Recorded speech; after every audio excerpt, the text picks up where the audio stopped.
Good evening, moms and dads. Thank you for joining us. This is 2023, and we now have our sixth installment. This is our sixth installment of the Dads in the Picture Summit. So, for this year, what we've decided to do is do it differently. So instead of having guests coming on, we thought that as the new exco, which is what we will touch on later, as the new exco, let us introduce ourselves. And in the introductions, we will then also share our thoughts around the restoration of the dead, because we believe that it's time that we focused on restoring the dead, um, be it a dad who is absent, be it a dad who is present. But we know that in our society, the role of dads has not always been taken as seriously as it should. And so times have changed, and we now want to keep the advocacy in taking the role of the dad seriously. But in taking the role of the dad seriously, we also need to acknowledge that there's a lot that has been done over the years to ensure that dads are becoming more and more aware of their roles and responsibilities in being active and positive parents in the lives of their children.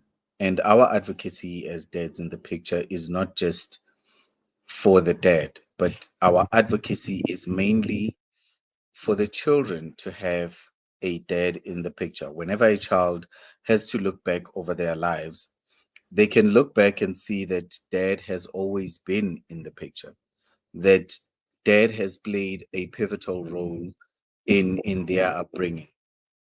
I often think of my childhood, and in my childhood I can always see my dad there. I remember one instance where my dad had this Mercedes Benz with two carburetors, and he would come home and say, this car is the carburetor is flooding with petrol. And he would then strip that carburetor into pieces. And once it was done, he would then say, come. We would then be watching with him as he then puts it back. So the first time he would put it back by himself, and he would be saying, give me this screw, give me this tool, give me this tool. And over the time, whenever similar problems occurred with the car, he would then come back and say, strip it. So we would take out the carburetor, strip it, and check it. Why is it flooding? And do all sorts of things. And then he would coach us into putting it back. It went on until such a point where he would then be the one who comes, parks the car, and says, the car is leaking, is the carburetor is flooded with petrol. Have a look at it. And when he does that, he then sits next to the car, and we would then go into the car, start working on the engine, start working on the carburetor. And then when we were done, he would say, now you can test it. We had like a short strip of road where we could actually test the car. So those are the memories that I have of my dad. Sometimes he would come home hot in the middle of the day. And when he was there, he would sit on there's this recliner chair, the lazy boy. He would sit there and just pull back the chair, watch TV, and then say, make me tea. By the time you make him tea and when you come back, he's already asleep, because that was his form of relaxation. So I always remember my dad being positive. I always remember my dad being there. And that's what we are advocating for as dads in the picture. And now on screen, I would like to bring in Udirika I Riso. have a meeting that's going to be in 8. Udirika Riso, are you ready for us? I think Udirika Riso is trying to sort himself out. Good evening, Dedimish. Hoping you are well. Okay, Dedika Riso is still sorting the connectivity issues, but as soon as he's ready, we're gonna bring him on board. I see that now he is ready. Diddy Jones, welcome. Dedika Riso, please unmute yourself and greet the dads who have joined us. Good evening. Good evening, dads. If you can just indulge me with about 10 minutes just to settle in. I was in transit. So just give me 10 minutes. I'll be No worries, no I'll be worries. settled somewhere. You know, this load shedding. Okay, yeah. All right. Dedikakiso is trying to get to a place where he can join us. As you saw, he's in transit and he's trying to find a place where he can join us from, where load shedding is not happening. And unfortunately, load shedding is something that we have to live with for now, for those of us who cannot make alternative means. Now, back to the things that I talked about earlier. One of the things I talked about was that we have a new exco. Now, what we are coming to learn and appreciating is that we, as dads in the picture, we are in a space where we are led by people who don't want to hog the space, hog leadership for far too long or longer than necessary. And so our founder and founding chair, Derimish, decided that it was time to hand over the reins to a different team, to new blood, relatively new blood. Most of those who follow dads in the picture will see that a lot of us are basically have been there before. But in terms of leading the organization, he felt it needed new energy, new fresh pair of legs, if we can put it that way. And so he asked that he be excused from the leadership. And it wasn't an easy decision for us to accept, but we nonetheless accepted. And lo and behold, um, the Lord fell on me to then lead. And so as from 2023, I have taken over as chairman of the DADS in the picture, but that's not me appointing myself. That is through a process where the AGM, there were members who attended the AGM and they elected myself as the chair, along then with six other dads who would then assist us in carrying the work of dads in the picture. So, firstly, I have taken over the role of the chair, and I'm assisted by none other than Didika Khiso, who just appeared briefly. He is then the deputy chairperson or deputy chairman of dads in the picture. And then we have Dodiko Ketso Ngele, who also is returning to the Exco as an events coordinator, and he is the lead there. We then have Daniel Sendani, who is who will be assisting Uderi Kogetso in that role. And then we brought in fresh blood, new legs, new mind, everything. Um, this young man has been someone who has been attending the camps, who's been on the sidelines watching us do what we do. He understands the ethos and everything that we do as dads in the picture. And we thought for us to really embrace where we've been and where we're going, we better bring in new blood as soon as possible. And therefore, we then brought Urezang Kekane and we call him Uteri Rezang Kekane. And he is then handling our marketing and our communication in our social media spaces. And then in the treasury, we've got Udedisposiso Nyembe, who's then taking over there. And Udedimish is not even lost to us. He's still there. He is handling, he's playing the advisory role. He's being the elder of the organization, and he is going to lead us when we stray or provide some guidance and offer some wisdom. There are things that we felt they should not be lost, you know, to dads in the picture. He's someone whom we need. in the circle, and we are glad to have him. And then with every transition comes challenges. Now, the transition period, unfortunately, we had our AGM late last year in December. And with that, it meant that we had to take a break and then come back in January. In January, we had to accommodate the dads who had other different plans, being on holiday, being wherever. And we then started our planning for this year rather late. And so you'll notice that certain things are not going as per tradition, but we've got a good grasp on things. So once we hit the ground running and we're all comfortable in our roles, you'll see the changes then starting to come through. It's not radical changes. We're just simply moving along and following on where we have always been. And beyond that, I don't want to waste your time. I want us to get to the topic of our summit, even though I may have to at times run that solo, but we believe that, you know, we all know certain things as dads. Now, our theme for this year is what makes a great dad. And we then focused on a restoration of the dad. I will put it to you, the listeners, or those who are watching. What do you think makes a great dad?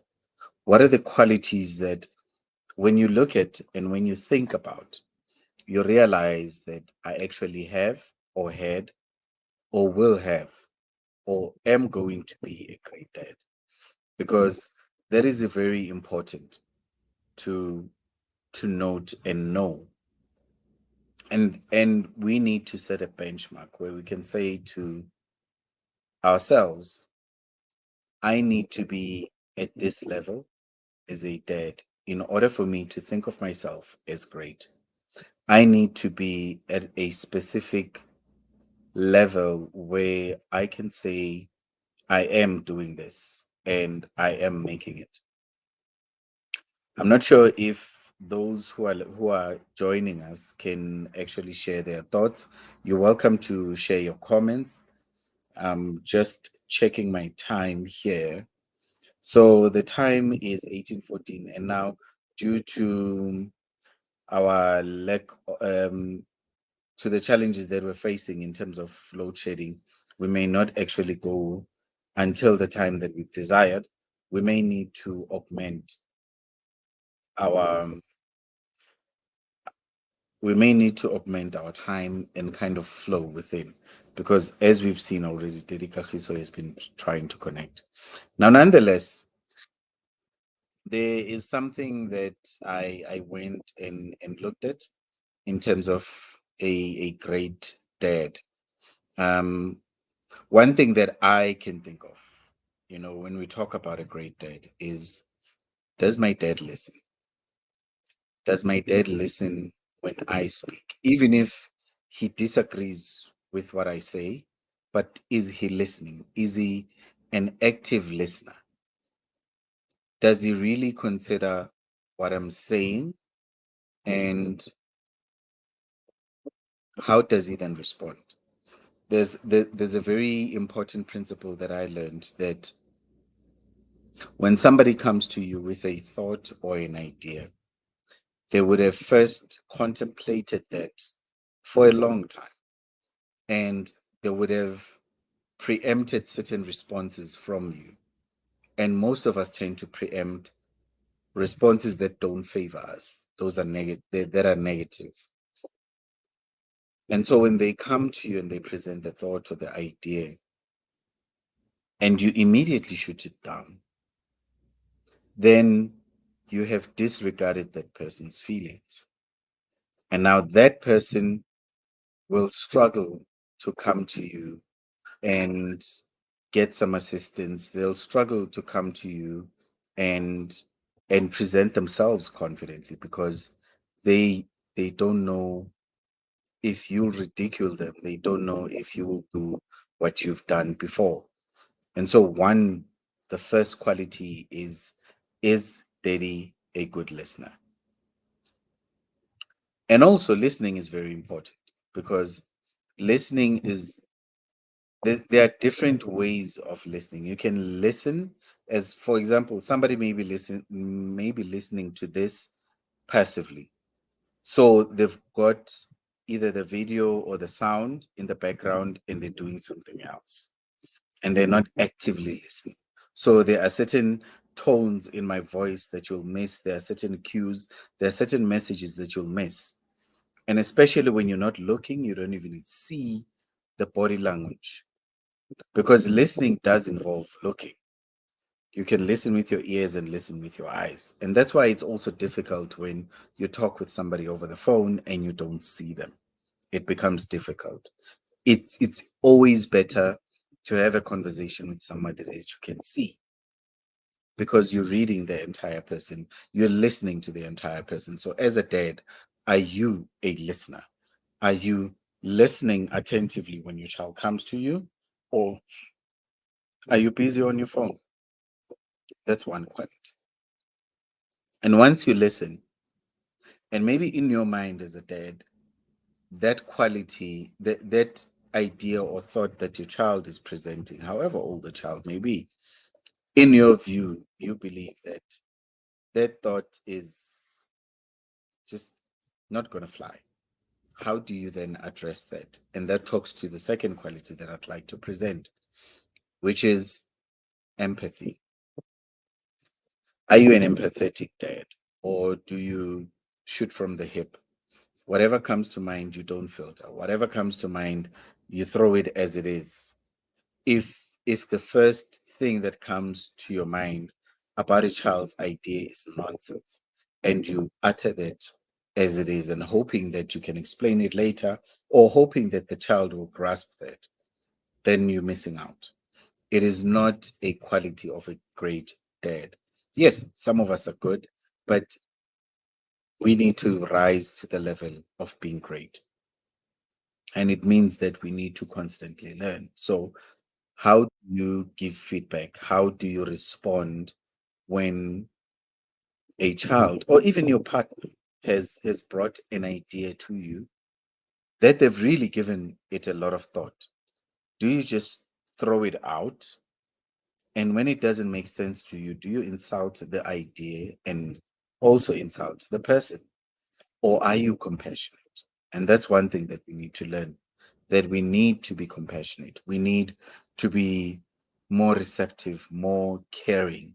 Yes, as men, we've got different ways of communicating, but there still needs to be empathy in how we communicate, in how we respond. The third quality is support. So, what I'll do is let me put the first quality that I talked about, which is listening. Um, right? And then the second one, the quality that I talked about, let me see, we've got listening, empathy. Are you listening with empathy? Are you an empathetic dad? And then the third one that I want to talk about is how supportive are you, right? Are you a supportive dad? A dad who says, I'm here for you. When there's an event at school, as a dad, are you saying to the child, hey, I am here and I'm here for you and they get to see it? Or are you just not even interested? I'd like to bring Dedi Kagiso maybe to share his thoughts around what it actually means to be a great dad. Dedi, welcome. Don't forget to unmute. Oh, thanks, Daddy. I had to find a spot that has electricity, as load shedding has dealt with me. But it's a great topic that you are raising, and raising some awareness around the fact that um, in all of us there's greatness, and I'd like to start at that to say, in whatever we do, whether it be it at work, be it in our marriages, in our relationships, as parents and otherwise, you know, you strive to be good at it. You strive to be great at it. And as Didi has touched on some of the key qualities that a great dad or a dad who wants to be great, who wants to be better, a better version of themselves. I'd like to also maybe include the fact that not only should he be a great dad to his children, he needs to be an example and extend a hand to other children, there for others. As a concept of Ubuntu, which for some years has left us a bit, where some people, when you have to, or when you see something wrong in the community that happens, and you try by all means to redirect the person or a child that you see doing something wrong. Some people then frown upon it. I mean, these days we live in apartments where in one building apartment there could be 200 units. There might be 2 bedrooms, 3 bedrooms, 1 bedrooms, and so forth. So the amount of children that would be in that particular space would be significant. And on top of that, we would have a situation where these children are locked up. These children are locked up in those environments. So it tells us as dads to say, look, we need to go beyond the boundary to say, these are my children that I need to be great to. So you are also responsible for the greater community. Because if you do not, obviously, those particular children that are in your child's life will influence the child, will be there for the child. And you want to take your child through the steps of, if it's teenage years, you need to make sure that they are navigating those teenage years together as a community of children. Because obviously, they're getting a lot of pressure, a lot of things out there. So it is quite important that we recognize that we are there for the children, we are there for other people's children, even though they are not your children. So I wanted just to bring that aspect to say, in your greatness as a father, reach out, be available, be available for your children, be available for the situation that you find yourself in. Your child will definitely have friends, right? There's no child that does not have friends, right? You need to know the friends. You need to interact with the friends. You say, have a conversation with them. So those things matter, so that you know exactly how your child is amongst their peers, how your child is amongst the greater community, and then take it from there. So hopefully, programs like this give us light to say, how do I start? And Daddy has outlined some of those qualities, and also it goes further. And then another quality that also makes a dad great is to say that, am I also allowed to be vulnerable where my kids are concerned, where my children are concerned? I beg your pardon, right? Can I be vulnerable with my children? Because in them seeing you being vulnerable, they will understand that as an adult, and when they become adults, they also are going to go through vulnerabilities. And then how did you, as their father, was able to overcome those vulnerabilities? I'll give an example. When your father passes on, or your mother passes on, and you have 10-year-olds, 15-year-olds, 5-year-olds, and so forth, are you going to allow them to see you that vulnerable? Are you going to allow them to see you at that moment where they're supposed to say, look, this is a parent that I was loved, and hopefully you were able to see me vulnerable. And also, vulnerability is quite important for us men, because back in the day we were told, or we were taught, that the man is this strong person and so forth. Yes, they are physically strong, but there are areas in which they are weak at, and you need to articulate to your children those areas so that they understand from your mouth, because they shouldn't hear it from other people, right? So you might, for an example, I mean, in the community, you might see someone maybe drinking a lot, right? And then you'll see in the community they'll be talking about that person. Hey, Spanbani, and so forth and so forth, right? And that Spanbani is a father to somebody. So it's quite important that the father articulates those things to the child. The reason I'm like this is because of these things.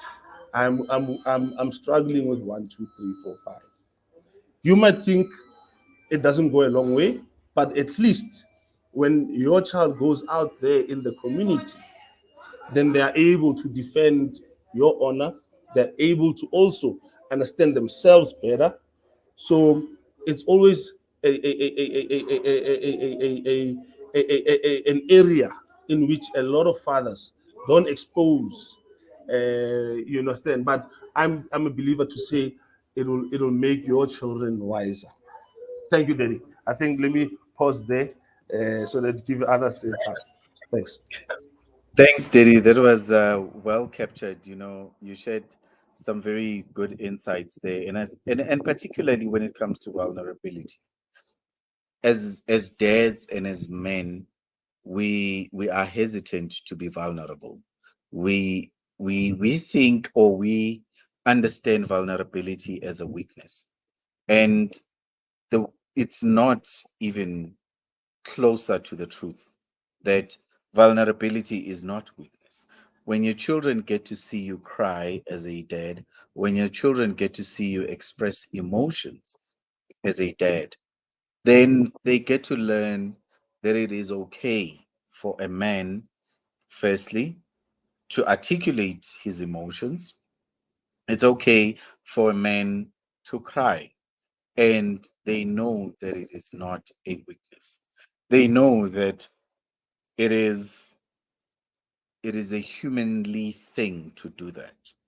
And so that encourages them even going forward, especially for the boy child, to see fatherhood modeled, to see great fatherhood modeled by a role model that they too admire. And I believe that as the more we as dads get to be in each other's present, in each other's presence, and learn to support each other when one is vulnerable, learn to support each other even through the difficult times, we make each other stronger. I've gone through moments in my life, especially since I joined Dads in the Picture, where whenever I've needed a sounding board, whenever I needed somebody I can trust, I knew that there is somebody in Dads in the Picture that I can call on, that I can go and talk to. And I've also subjected myself to another's correction, because that's another thing that we as dads don't do.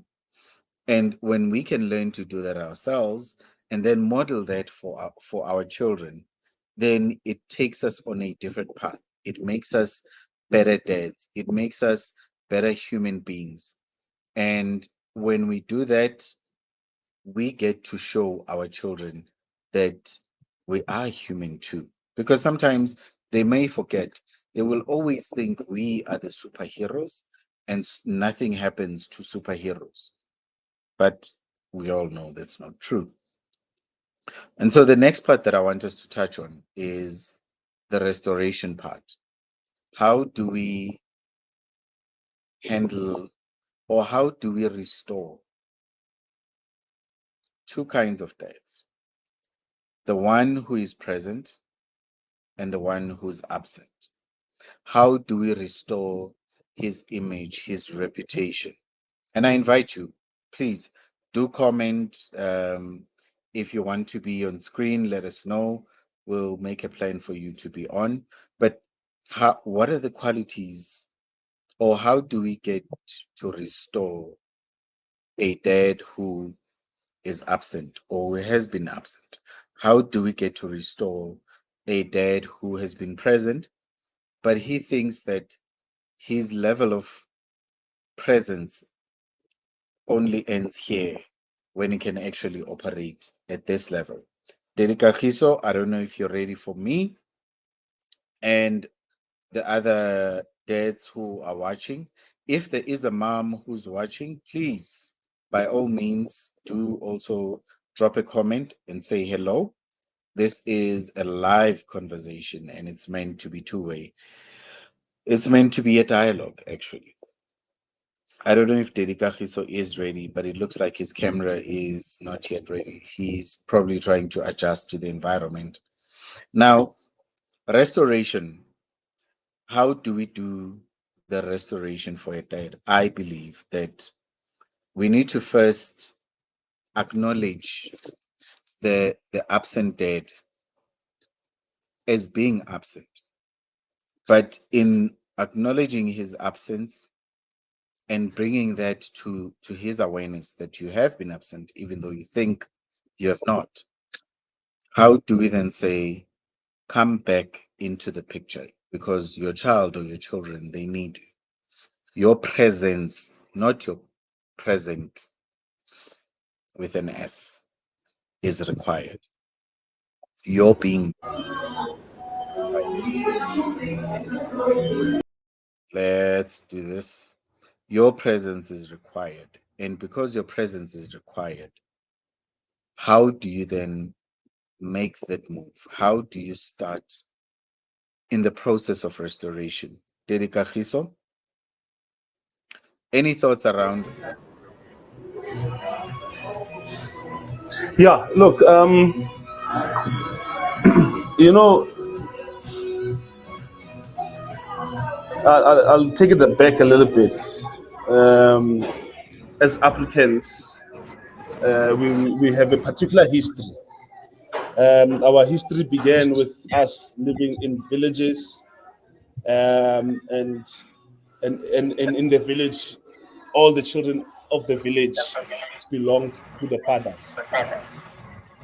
And then fast forward a couple of years or generations later, we found ourselves in a situation where when the white settlers came in, um, it really affected a lot of our family structures. I see there's an echo somewhere.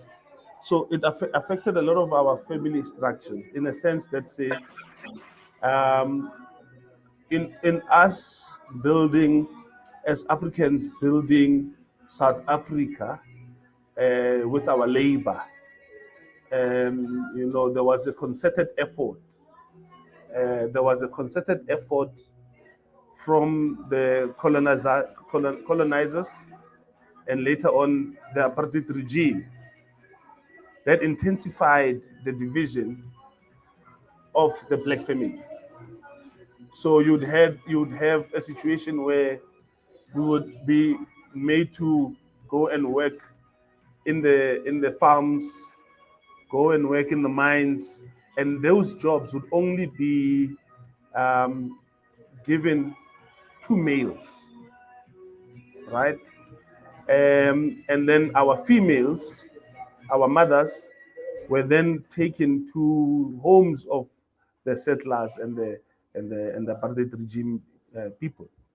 They were as maids and kitchen girls, and the males would be in the gardens and others.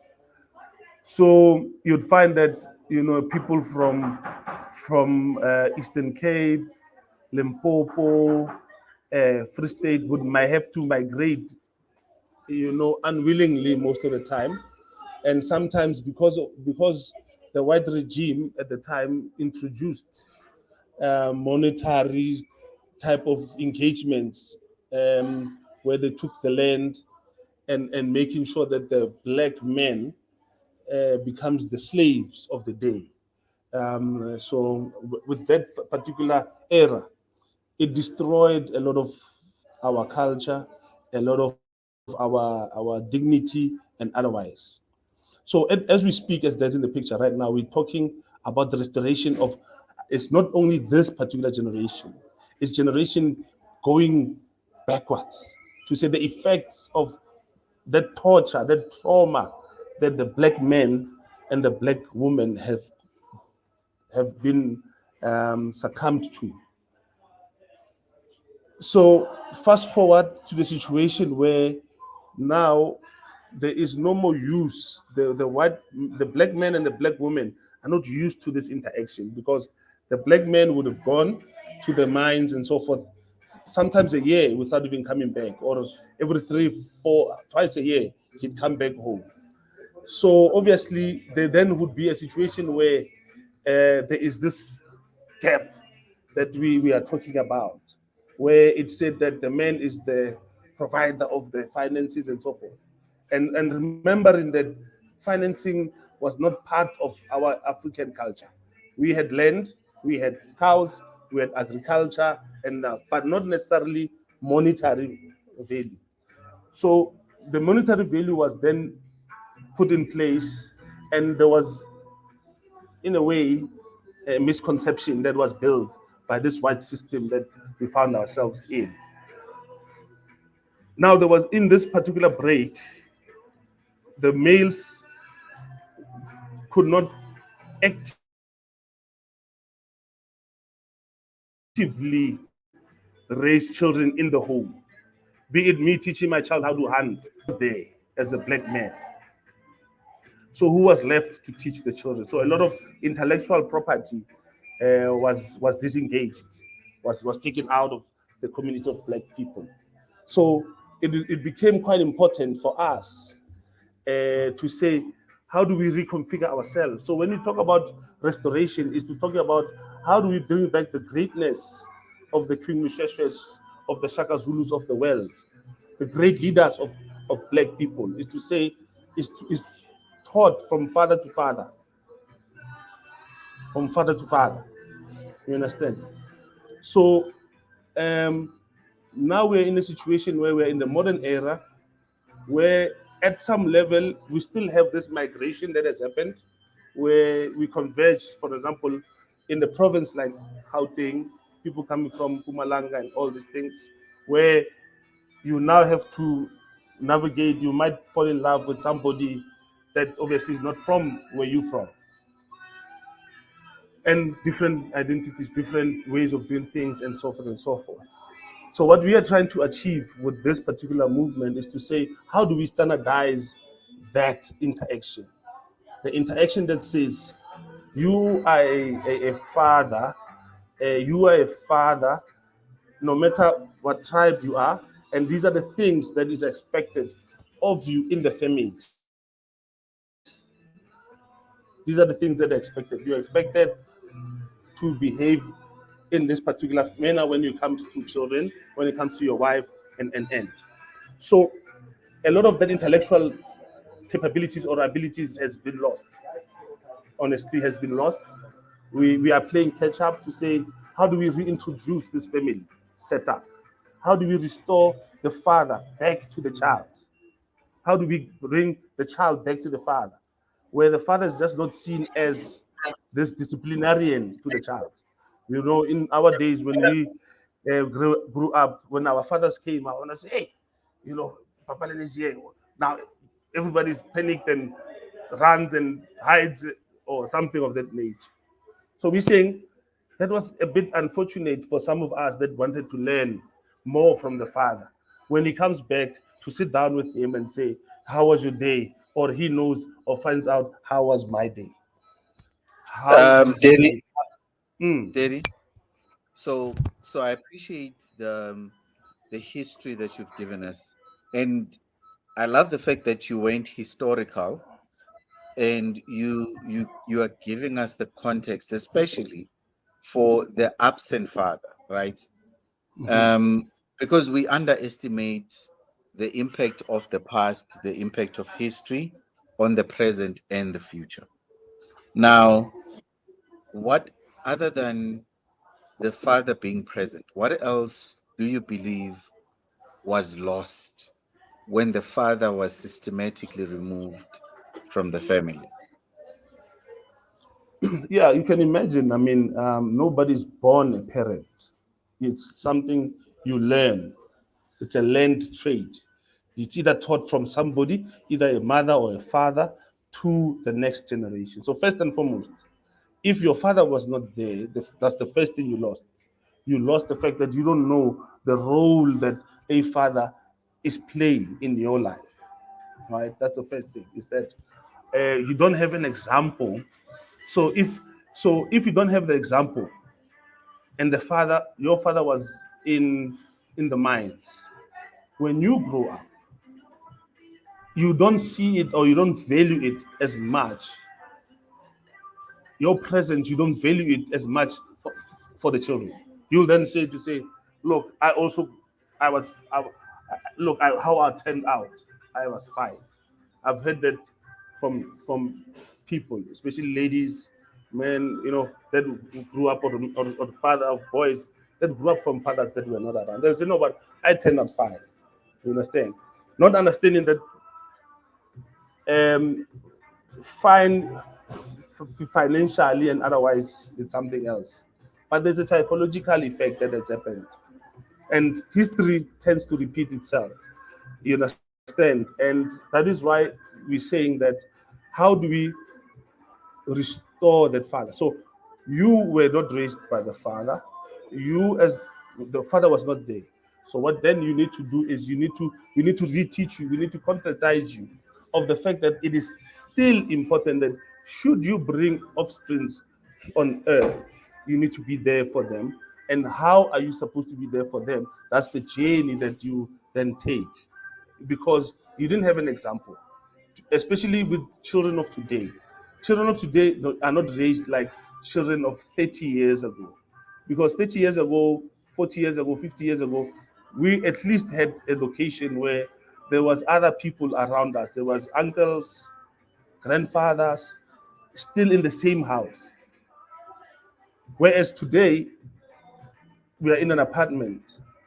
Your presence is more needed, but you don't value it. You don't see it. You said, but your context was different.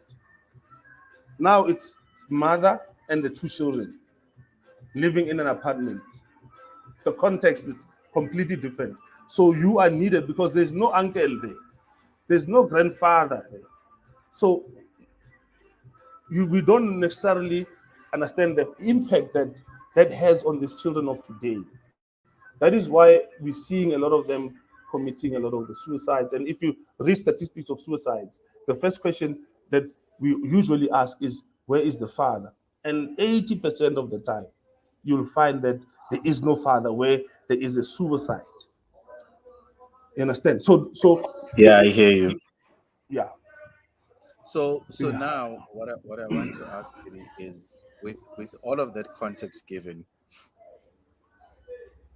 and which is what I was trying to touch on earlier, is how do we then restore, maybe lump both in one, how do we restore the the present and the absent father, so that he comes into the family, he comes into the child's life or the children's life, knowing that he does have something to contribute. How do we restore him? Yeah. So we would obviously start at re-education. Um, we need to re-educate fathers. We need to drive to the point to the fathers. As you'll be aware, and you'll know that these topics are not very popular that we are dealing with amongst men. Amongst women, they are very popular in a sense that they've been raising children for the past couple of generations. Let's say the last 3 or so generations. So we need to re-educate the family. We need to re-educate the father, right? We need to re-educate the mother as well, because the mother has the same effects that the father. I mean, the mother has the same effect that the father has. To say that she also does not value the contribution of the father, especially when they most of the time break up. She then tells, I was raised by a single mother, forgetting that she was not actually single. There was uncles and everything. So she would tell herself, no, I was raised by a single mother and I turned out okay. So therefore, I'm okay with the situation of me raising this child. Not understanding that psychology and psychologists have turned the corner through years and years of research and understanding this concept to say a child needs a father and a mother. So we need to re-educate the father, we need to re-educate the mother. Once we've re-educated the mother and the father, we need to now go back to the laws of the country to say, reflect on this re-education that we have. Because it's backed up by science, it's backed up by psychology, it's backed up by physics and otherwise to say children need both a mother and a father. And then institutionalize it. That's the other part. Institutionalize it in our institutions. And right now we are in a situation where you both work as parents. Your wife gets pregnant. She gives birth. She gets 44 months maternity leave. You get 10 consecutive days, meaning 7 working days in a nutshell, right? To bond with the child, to make sure that the mother is home and so on and so forth, right? So it's not in the institutions, it's not breathing in the institutions that we live in to say, yes, but don't we also want the child not to break the bond with the father? Because those days are quite important to say, build a bond with the child. Once your bond is made, then it becomes very difficult to break it in the later years or in the near future. So where there's no bond, it's easy to break and be absent. So we need to institutionalize our institutions. You are in this. You are in the court of law, and there is a divorce or there's a breakup. Are our institutions having the same understanding to say the child needs a father and a mother? Yes, the law might theoretically say, but the people applying it, it's still not institutionalized yet. To say, how do we institutionalize the father back and restore the father back into the family into the child's life? So those are the things. What we've done is we've institutionalized maintenance. That is institutionalized. Hey, you have the child, you must maintain. But the issue around access and contact and care is not institutionalized as much with the same vigor. It's as if it's less important. And in my view, you look at the United States, have certain states actually in the United States take it to as far as to say when there is a divorce, it's an automatic 50% custody of the child. Let's use custody because it's commonly understood, right? It's 50% in some states in the United States, meaning the child will spend a week or a month or 2 weeks with the mother, a week and 2 weeks with the mother and the father, and so forth. And it's gotten to a point where in the institutions we know that these are the consequences of a particular breakup. These are consequences. So in South Africa, we have not reached that maturity yet to say, have we institutionalized the father and the child? Then the other point is at the social level, institutionalize it at the social level. What I mean by that is that right now in South Africa, as we sit, me and you, and talk today, is that there's no center, actually, not only, there's no center that takes a child and a father, the whole country.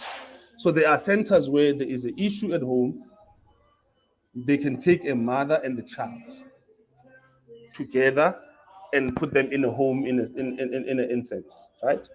But there is no institution that says if a father and a child has a problem, the house burns today.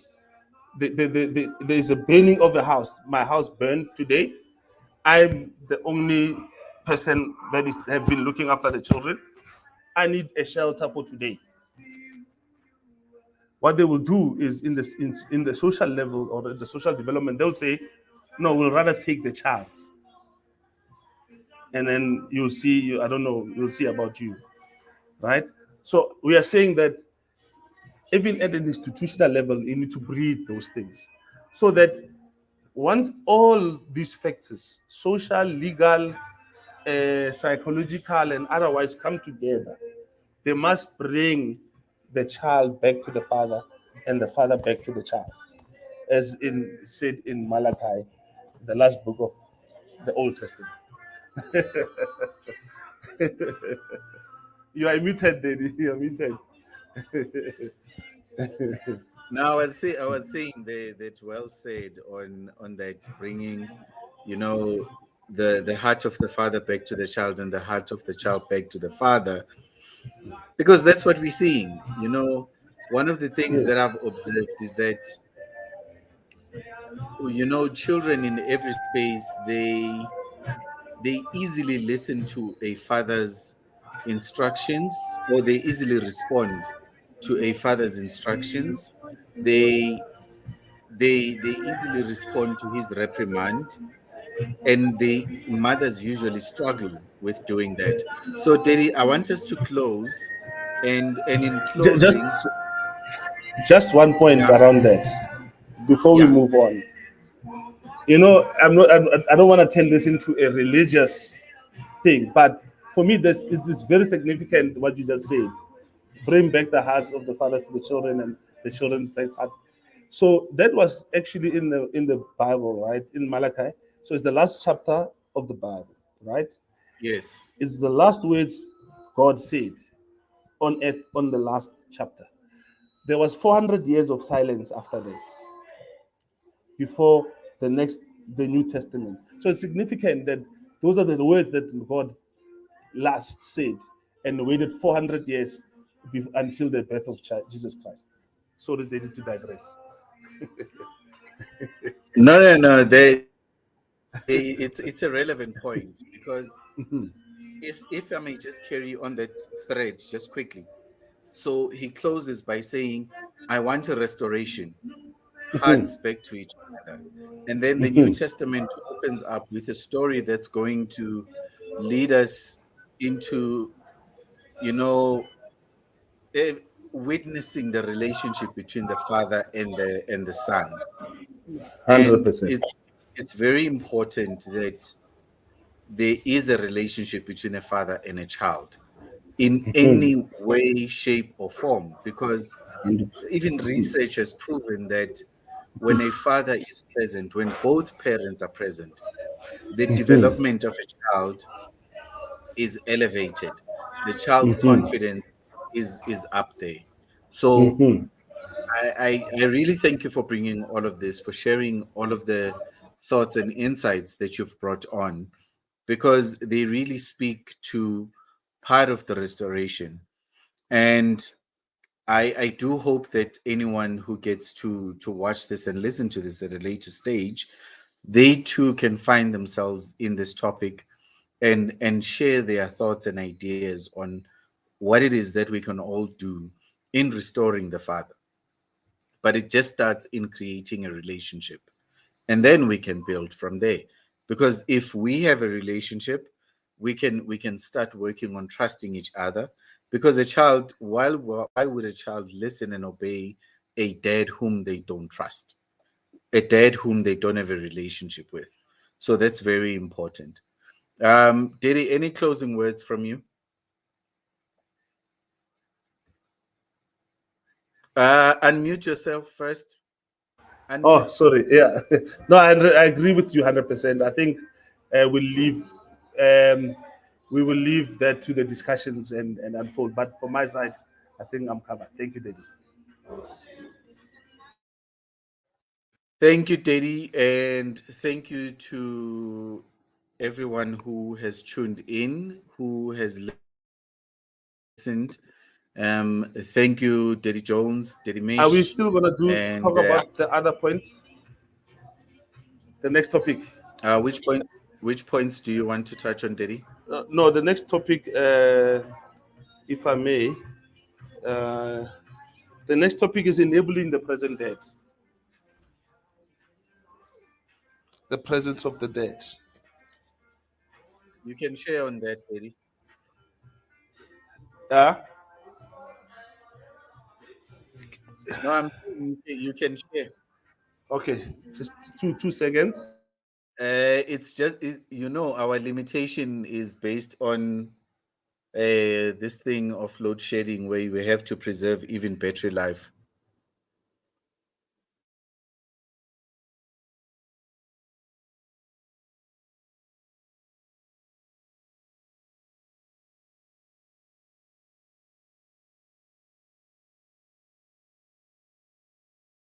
Are you still there, Teddy? Yes, yes. I'm here. I'm here. That's so. That was just Okay. taking out some of the stuff. Yeah. So So sorry. so you had notes. Yeah. I'm saying you had notes written. Not necessarily notes. It's just look. It's. I think this one speaks around enabling the present dead, right? Yes. Or the presence of the dead. So what we are saying here is that's in the picture. We are saying that there's certain impediments that exist in the system, that when we talk about absent fathers, it's not necessarily to say that fathers don't want to be present, right? But what we've seen when we talk to fathers and investigate the issue is that fathers are not willing to fight the fight, right? Because in their minds, the battle is already lost, right? So when I talk about the battle is already lost, is that there's a separation, there's a divorce, there's this. I'm not willing to go through the battle of the system because I know that once I get into the system, then I'm on the back foot. So now, on this topic, we are saying you are present, you want to be part of your child's life, you are absent, you never gave a thought to say, should I really, really enable myself to actually fight this for custody of the child, right? And we just want to highlight 1 or 2 pointers to say, look, from a legal, this is what the legal point of view says, is it enables you in this way. And this is what the rights that the child has, that's what the rights of the father has, and the rights of the mother or the parents have, right? So it's quite important that we outline some of these things to say, look, it's important to say, fathers, um, there is an act, you know. So there was a Children's Act before 2010, that automatically gave the rights, where in a sense, in the case of divorce, it gave the rights to the mother before 2010. But there was an act, Children's Act 38 of 2005, which was effected in 2010. That said, and it's a quite important feature to say, you have equal rights and responsibility to the child as a father as well. So both are equal in a sense, in a state where you were staying together with the mom at the time of birth. You contributed or have attempted in good faith to contribute to the child's upbringing for like a period of time, and you are contributing towards the expenses connected to the children. So what does it tell us? It tells us that there's a certain criteria for you to be equal with the mother. Obviously, um, this one is talking about a father, whether married or unmarried, who was staying with the mother at the time. The one who was married automatically has equal rights and responsibility to the children. What does it mean? In practice, to say you as the father can demand or can say that in case of divorce, I would like the child to stay with me. The mother also has the right to say, as comes divorce, the child can stay with me. Now, what this one says, it says At the minimum, you should be sharing contact 50% of the time. You understand? At the minimum, you should be sharing contact 50% of the time. What happens in practice is that a lot of fathers are given this bi-weekly, every second weekend, you are giving the child and. So, but your rights is equal to the mother. It's only when you give your rights away and say, no, let the mother stay with the child, and then I will visit the child, or the child will visit me every second point. So why is that important for us to have that type of mention? Is to say we don't want to break the bond between the child and the father, because once the bond breaks, it's easier to break further and further and further, and the relationship not become as close as it should be, right? So it's quite important to say to fathers, you have the right to ask for, or you have the right to say, I want 50% of the custody of the child, right? And then what happens? Sorry, dads. And then what will happen is to say they will do their investigations and so forth, which will come to, right? Now we are talking about enabling the father here to be present. So the question that comes to many fathers is to say, can the mother deny you contact and care rights? Meaning that, can the mother, because she stays with the child, um, can they literally just arbitrarily say that you cannot stay with the child, you cannot see the child for whatever reason and so forth, right? So according to the act, and half of the time you'll find to say, once the father has moved on, or the mother has moved on with the new person, these type of issues start coming to say, no, I don't trust your girlfriend, or I don't want you to disturb my new relationship. We've seen it in the movement and so forth. So according to the laws and the likes, that is not a good enough reason, fathers and mothers. It's not a good enough reason to say, because a person has moved on with their life and you've moved on, they don't have the right to see the child, or the child coming to them and otherwise. Um, and there's particular reasons that could, you understand, hamper you as the father not to see the child, or the mother. Both of them are on equal ground, right? Um, for example, issues around neglect are quite seen as serious issues, uh, and everything is seen from a best interest of the child. So we are divorcing. We need to check what is of the best interest, and it's not always an easy thing to actually do, because both parties, for example, might be working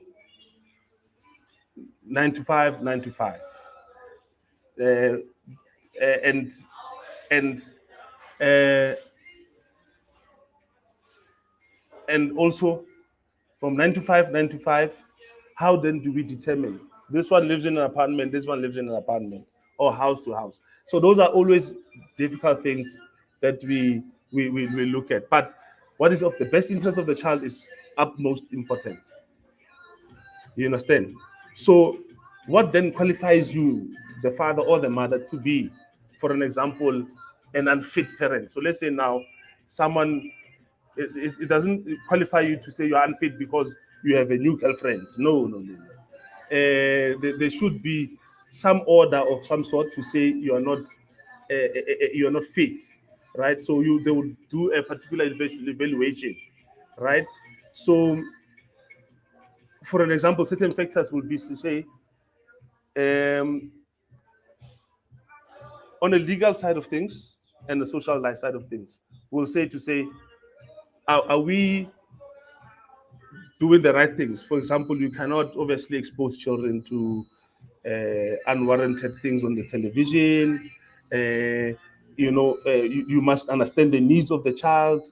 You must understand that and communicate with the child and stuff like that. So those are the important things. Do you know the history of the child, the sicknesses that the child has, the kind of medication, the doctor of the child. So those are the important things that a father needs to know. I need to know as a father whether I'm with the mother or not with the mother. I need to know who's the doctor of my child, so that should the child be with me and something happens, there's a phone call. I'm taking the child to the doctor and things like that. So it's quite important. Um, so substance abuse again, abuse also, there's substance abuse and so forth. So those type of things. Today we've got both parents, mothers, fathers, who abuse substances. So obviously, the courts and the social development, they look at such things, right? So Daddy, yes, yes, yes. I mentioned earlier that we're struggling with the load shedding issue, and my battery is basically running out. Oh, I'd okay, like us to, at some point, pick up on this conversation and okay, especially start it from where we've ended. But I think we'll make an okay, announcement and then share the details in due course. okay. So thank you, Daddy. Just on the final note, final words to fathers, right?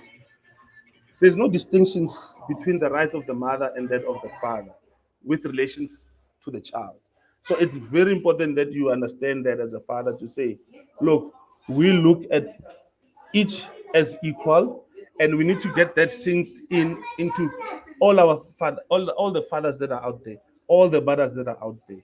Because when you're a father, you might be a judge, you might be a social worker. When you're a mother, you might be a social worker, you might be a judge. Sitting in a case that you have to decide on issues of custody, right? And we need to have this understanding to say there's no distinction between the rights of the mother and the rights and that of the father, right? And we need to make sure that it goes into the whole system in that fashion, to say when we are in the courts, when we are doing whatever we are doing, make sure that we do this in the best interest of the children. I think you did. I think that for me is the final words. Thank you, Dad.